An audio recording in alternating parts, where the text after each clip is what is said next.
সকালবেলা একটু বেশি খেতে হয়, সকালবেলা একটু বেশি হেভি ফুড নিতে হয়, দুপুরে তার চেয়ে একটু কম, রাতে আরও কম।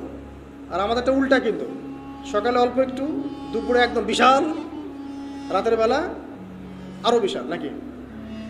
তো নিয়মটা হচ্ছে এই যে সকালে খেতে হয় বেশি, সারাদিন আপনাকে কাজ করতে হবে, সকালে আপনাকে বেশি হাইজেনিক ভালো ফুড খেতে হবে, দুপুরে তার চেয়ে একটু কম, আর রাতে তার চেয়েতে কম।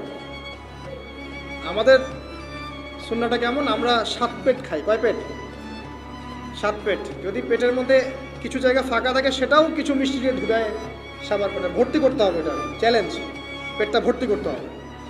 আর নবী সাল্লাল্লাহু আলাইহি ওয়াসাল্লাম খেতেন এভাবে যে পেটটাকে 3 ভাগ করতেন, 1 ভাগ খাবার খেতেন, 1 ভাগ তিনি পানীয় পান করতেন, আর 1 ভাগটা ফাঁকা রাখতেন।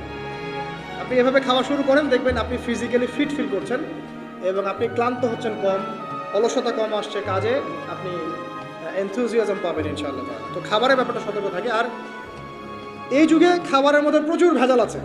বাচ্চাদেরকে, তরুণদেরকে এমন কোনো খাবার খাওয়া যাবে না যে খাবারটা খেলে আপনি অসুস্থ হয়ে যান, আপনার স্ট্যামিনা কমে যায়, আপনি ফিজিক্যালি দুর্বল হয়ে পড়েন। এটা খুব খেয়াল রাখবেন। খাবার, এই যে আপনারা যে গ্রামাঞ্চলে থাকেন, আপনারা সৌভাগ্যবান একদিক থেকে যে আপনারা ফ্রেশ খাবার উৎপন্ন করে খেতে পারেন। শেষ জামানায় খাবারের মধ্যে খুব ভেজাল আসবে, এটা বিভিন্ন হাদিস দিয়ে মেলানো যায়, আমি ওদিকে যাচ্ছি না, একটু কনক্লুশন বললাম, শেষ জামানায় খাবারে প্রচুর ভেজাল আসবে। তো এই ভেজালগুলো থেকে দূরে থাকতে হলে আমাদেরকে হাইজেনিক ফুডের দিকে ফোকাস করতে হবে এবং প্রোডাক্ট খাবার উৎপন্ন করে খেতে পারলে খুব বেশি ভালো হয়, না পারলে রুট লেভেল থেকে খাবার নিয়ে আসতে হবে। আর অ্যাটলিস্ট ম্যানুফ্যাকচার যে খাবারগুলো বাজারে ঘোরাফেরা করে এগুলো অ্যাভয়েড করতে হবে।